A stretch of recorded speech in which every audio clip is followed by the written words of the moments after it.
డబ్బు, అనారోగ్యం, ఉద్యోగం, వ్యాపారం, అప్పులతో బాధపడుతున్నారా? మీకోసమే launch your future programme. So ప్రత్యేకించి చాలా మంది అడిగేది ఏంటంటే క్లాసెస్ ఎక్కడెక్కడ జరుగుతాయని అడుగుతూ ఉంటుంటారు సార్.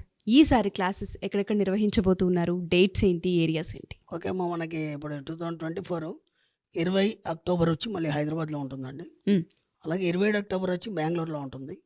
3 నవంబర్ వచ్చి విశాఖపట్నంలో ఉంటుంది. 10 నవంబర్ వచ్చి తిరుపతిలో ఉంటుంది. ఓకే. 1 డిసెంబర్ వచ్చి రాజమండ్రిలో ఉంటుందమ్మా. 8 డిసెంబర్ వచ్చి మనకు అనంతపురంలో ఉంటుంది. ఓకే. మళ్ళీ 15th డిసెంబర్ వచ్చి విజయవాడలో ఉంటుంది.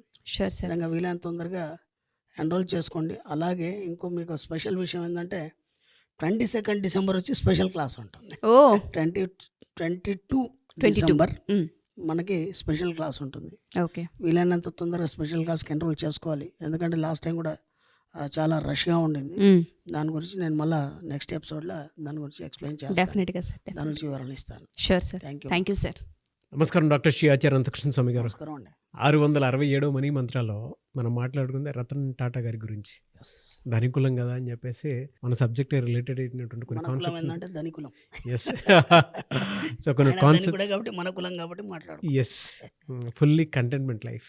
దాంతోపాటు అంటే ప్రతి ఒక్కరికి రోల్ మోడల్, ఎగ్జాంపుల్ అని చెప్పి చెప్పడం. చిత్రం ఏంటంటే నేను కూడా కొత్తగా తెలుసుకున్నాను. వాళ్ళ యొక్క జీవితం ఎందుకంత ఆ స్థాయిలో ఉన్నారనేది కూడా నేను కూడా కొత్తగా తెలుసుకున్నాను. ఇంత మనం సబ్జెక్టు ఈ దాంట్లో ఉన్నా కానీ తెలియని విషయాలు ఇంకా చాలా ఉంటాయి కదా. అవును. ఎందుకు మన ప్రేక్షకులతో పంచుకోవాలనిపించింది. బాగా పంచుకున్నారు. కానీ చాలా మంచిగా మీరు తాజ్ హోటల్లో వెళ్ళినటువంటి పిక్స్ కూడా షేర్ చేయడం జరిగింది. ఎంత విచిత్రం అది. ఆడిపోయినాను, నెక్స్ట్ డే ఇలా జరిగింది. అసలు అంత యాదృష్కంగా జరిగిపోయింది. ఎస్. 668వ మనీ మంత్ర వీడియో. ఏ వీడియోలో ఏం చెప్తున్నారు? నేను ఒక కారు కొన్నానండి. సామాన్యంగా మనం కారు కొంటే ఏం చేస్తాం? కారు షోరూమ్ నుంచి బయటికి రాగానే ఎక్కడ వెళ్తాం మనం? ఫస్ట్ టెంపుల్కి. ఎస్, నేను టెంపుల్కి వెళ్ళలేదు. ఓకే. ఎందుకు చెప్తున్నానంటే షోరూమ్ నుంచి కారు తీస్తుంటే అక్కడ వాచ్మెన్ ఉన్నాడు. ఆ అబ్బాయి ఏదో కొబ్బరికాయ నిమ్మకాయలు పట్టుకొని కూర్చున్నాడు. వాళ్ళ సెంటిమెంట్ మనం కాదనం కదా. ఏమ్మా అన్నాను. అంటే సార్ కొబ్బరికాయ కొట్టాలన్నా నిమ్మకాయలు పెట్టాను. సరే పెట్టేసే అన్నాను. ఆగిపోయాడు. అదేంటే అన్నాను. సార్ ఇప్పుడు రావుకాలం ఉంది సార్ అంటే అర్జెంటుగా పెట్టే అన్నాను. అర్జెంటుగా పెట్టే అన్నాను. అది కాదు సార్ అన్నాడు. లేదంటే నేను వెళ్ళిపోతాను అన్నాను. సరే సార్ మీ ఇష్టం అని చెప్పేసి నిమ్మకాయలు పెట్టేశాడు, కొబ్బరికాయ కొట్టేశాడు, అయిపోయాడు. నాకేం కాలేదు. నేను బాగున్నాను కదా. అవునా కదా? అంటే ఏదైతే నమ్ముతామో అదే నీ సిద్ధాంతం. అది మంచిగా చెడు అనేది తర్వాత సంగతి. ఇక్కడ మన సబ్జెక్టులో ఏంటంటే మంచి చెడు అనేది ఉండదు. మన సబ్జెక్టులో ఎక్కడ కూడా ఇంతకుముందు కూడా చెప్పాను, జయం అపజయం అనేటివి 2 ఉండవు. మన సబ్జెక్టులో సృష్టి ఉంటుంది. ఓకేనా? అలాగే మంచి చెడు ఉండదు, అనుభూతులు మాత్రమే ఉంటాయి మన సబ్జెక్టులో. నీ అనుభూతి, నీ యొక్క ఎక్స్పీరియన్స్, నువ్వు దాన్ని ఎలా ఫీల్ అవుతున్నావు దాన్ని బట్టి ఇంకా ఫ్యూచర్ అనేది నువ్వు డిసైడ్ చేసుకోవాలి. అంతే తప్ప ఇది మంచిగా ఇది చెడా అనేది ఏమి ఉండదు. ఎవడు మంచివాడు కాదు, ఎవడు చెడు వాడు కాదు. పరిస్థితులను బట్టి, ఆ మూమెంట్ని బట్టి వాడు మారుతాడు అంతే. అంతే. అలా అయినంత మాత్రాన ఆ సిచ్యువేషన్ బట్టి ఇది చెడేమో అని అనుకోవడానికి లేదు. అది మీకు ఒక అనుభూతిగా మాత్రం మిగిలిపోవాలి. ఓకేనా? నాకు ఇంకా గర్వకారణ విషయం ఏంటంటే ఈరోజు మా మణిమంత్ర కుటుంబ సభ్యులు ఎవరైతే ఉన్నారో, దాదాపు నా క్లాస్కి వచ్చిన వాళ్ళు కావచ్చు, లేదంటే నా వీడియోలు చూసిన వాళ్ళు కావచ్చు, ఎవరైనా కావచ్చు, ఆ బ్రహ్మాండంగా వీళ్ళు ఫస్ట్ చాదాస్తాల నుంచి బయటపడ్డారు, మూఢనమ్మకాల నుంచి బయటపడ్డారు. తనేంటో తను తెలుసుకున్నారు, తన లైఫ్ ఏంటో తను నిర్ణయించుకున్నారు. ఆ విధంగా వాళ్ళ లైఫ్ని లీడ్ చేస్తున్నారు. నేను ఖచ్చితంగా ఈ విషయం చెప్పాలి. ఒక వ్యక్తి ఉన్నాడు ఒక పల్లెటూరు నుంచి. అతను ఎప్పుడు వచ్చినా ఒక 10 మందిని తీసుకొని వచ్చాడు క్లాస్కి. నేను అన్నాను, ఎందుకయ్యా ఇంతమందిని వేసుకొని వస్తున్నావు, నీకు పని పాటేం లేదన్నాను. నవ్వు ఊరుకునేవాడు ఆయన. అలా ఒక 10 సార్లు చూశాను నేను. ఆయన నా దగ్గర రావడానికి భయపడతాడు. ఎందుకంటే ఏదో ఒకటి తిడతాడు గురువుగారు అని చెప్పేసి. నేనేమంటానంటే నీ పని నువ్వు చూసుకో.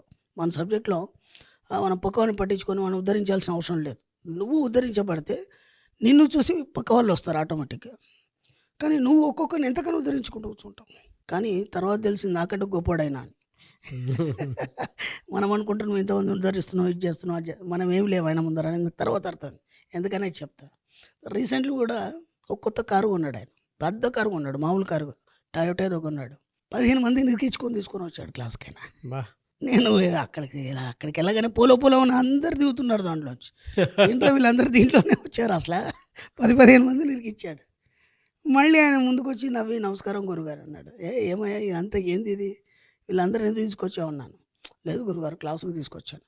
నాకు తెలియదు అసలు ఏం జరుగుతుందో నాకు తెలియదు. ఇప్పుడు మనం ఇంకా వివరాలు అంతకంటే ఎక్కువ అడగం కదా. అవును. క్లాస్ అయిపోయిన తర్వాత మళ్ళీ బయటకు వస్తుంటే వాళ్ళందరూ కూడా వచ్చారు. వాళ్ళు ఎలా ఉంటారండి అంటే మామూలుగా పల్లెటూరు వాళ్ళు, అందరూ కూడా పల్లెటూరు వాళ్ళు, కూలీ చేసుకునేవాళ్ళు.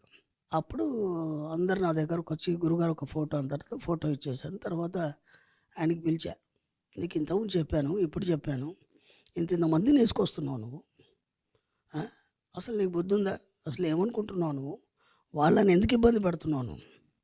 ఎందుకంటే వాళ్ళు ఎవరికి సామాన్యంగా చదువు రాదు వాళ్ళకి, అందులో డిగ్రీ చేసిన స్టూడెంట్స్ కూడా ఉన్నారు, నాకు తెలియదు ఆ విషయం. నేను మామూలుగానే గెస్ చేశాను అందరితో పాటు. అసలు ఏమనుకుంటున్నావు, వాళ్ళకి సబ్జెక్ట్ అర్థం కాదు, డబ్బులు వేస్ట్, వాళ్ళని అంత దూరం శ్రమ కోర్చి తీసుకొస్తున్నావు, రోజు వస్తే ఇవన్నీ ఎందుకు చేస్తున్నావు ఆయన అంటే, అప్పుడు అన్నాడు ఆయన, ఏమనుకుంటున్నారు సార్, ఇప్పటివరకు 50 మందిని తీసుకొచ్చాను, చూస్తే ఇట్లా ఉన్నారు కదా మా వాళ్ళందరూ, ప్రతి ఒక్కరు 3-4 లక్షలు సంపాదిస్తున్నారు నెలకన్నాడు. బా నేనన్నా ఆయన ఊరికే చెప్తున్నాడా నిజంగా చెప్తున్నాడు? లేదు గురుగారు ఖచ్చితంగా సంపాదిస్తున్నాం మేము, అంతకుముందు అసలు మాకేం తెలియదు, నెలకు 10,000-10,000 సంపాదిస్తే ఎక్కువైపోయింది, ఈరోజు 2-3 లక్షలు మేము అందరం సంపాదిస్తున్న వాళ్ళు ఎంతో గర్వంగా చెప్తున్నారు, ఎంత హ్యాపీగా చెప్తున్నారు, వాళ్ళని చూస్తే నేనే ఆశ్చర్యపోయాను. మళ్ళీ ఇంకా గొప్ప విషయం ఏంటంటే, ఇదైతే అసలు నిజంగా హ్యాట్సప్ అతనికి, శ్రీనివాస్ అతని పేరు, శ్రీనివాస్ రెడ్డి. గమ్మత్ ఏంటంటే వాళ్ళందరికీ డబ్బులు కట్టుకొని తీసుకొస్తున్నాడు ఆయన. 10 మంది అనుకున్నా 50-60 వేలు, ఆ కారుకి ఒక 20,000 రావడం పోవడం, వాళ్ళందరికీ భోజనాలు పెట్టించడం, దాదాపు ₹1,00,000 సొంతంగా తను పెట్టుకొని తీసుకొస్తున్నాడు ఆయన. మనం ఎక్కడున్నామండి ఒకసారి ఆలోచించండి. అతను మనం బ్యారేజ్ వేసుకుంటాం, మనం ఎక్కడున్నాం, మనం ఏదో పెద్ద చేస్తున్నాం, ఉద్ధరిస్తున్నాం అనుకుంటున్నాం. ఒక పల్లెటూరు నుంచి అంతమందిని ఆయన ఏం చేస్తున్నాడు అంటే స్పిరిచువల్ సైన్స్ నేర్పిస్తున్నాడు, ఆధ్యాత్మిక చైతన్యాన్ని కలిగిస్తున్నాడు. Great, they are really great, నిజంగా హ్యాట్సప్ టు హిమ్. అది నేను నిజంగా చెప్తున్నా మనస్ఫూర్తిగా.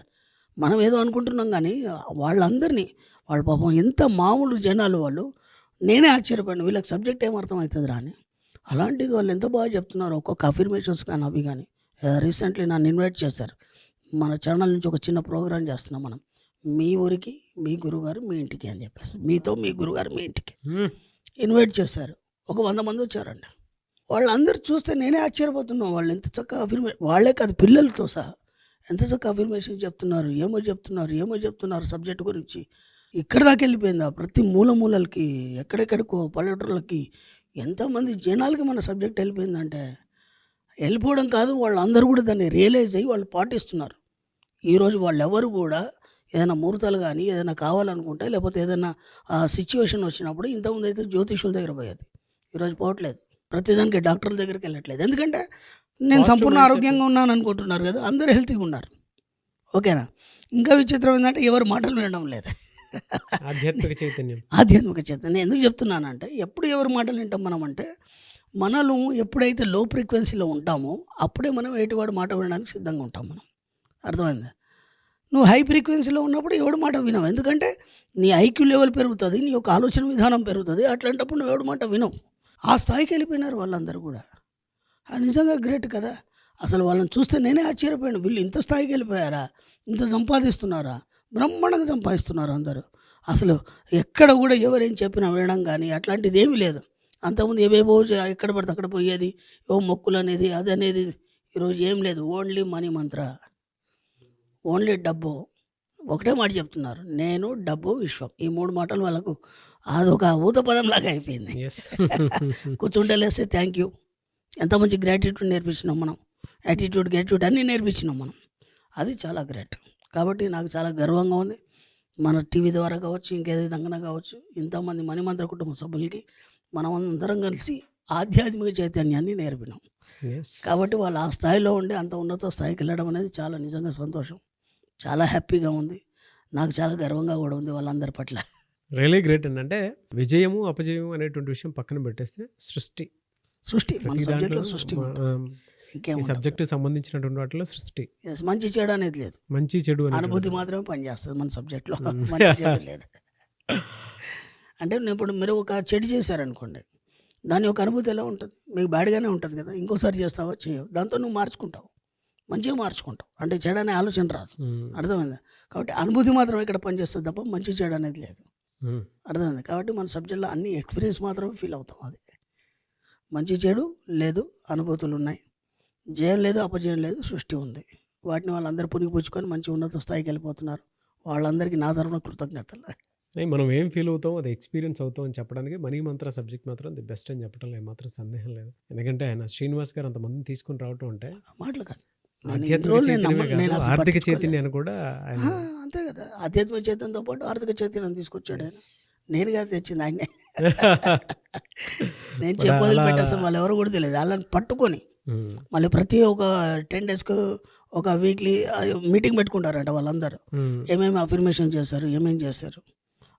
ఇలాగే కొన్ని రియల్ ఎస్టేట్ సంస్థలు ఉన్నాయి, కొన్ని ఐటీ సంస్థలు ఉన్నాయి. వాళ్ళు చెప్తారు ఉదయం రాగానే మణిమంత్రంలో అనంతకృష్ణ స్వామి వీడియో ఏది చూశారు అందరు చెప్పుకుంటారు. 1, 2 అందరూ ఒక్కొక్క అఫర్మేషన్ చెప్పాలి. ఏదైనా సరే ఎంతమంది ఉన్నారు ఎంప్లాయీస్ ఒక్కొక్క అఫర్మేషన్ చెప్పి అప్పుడు వాళ్ళు వర్క్ స్టార్ట్ చేస్తారు. గ్రేట్. ఏదో ఒక మంచి ఒక ఊపు వచ్చేసింది జనాల్లో. Really hats off to you. Thank you sir, thank you so much doctor Shri Acharya Anantakrishna Swami thank గారు. యూ.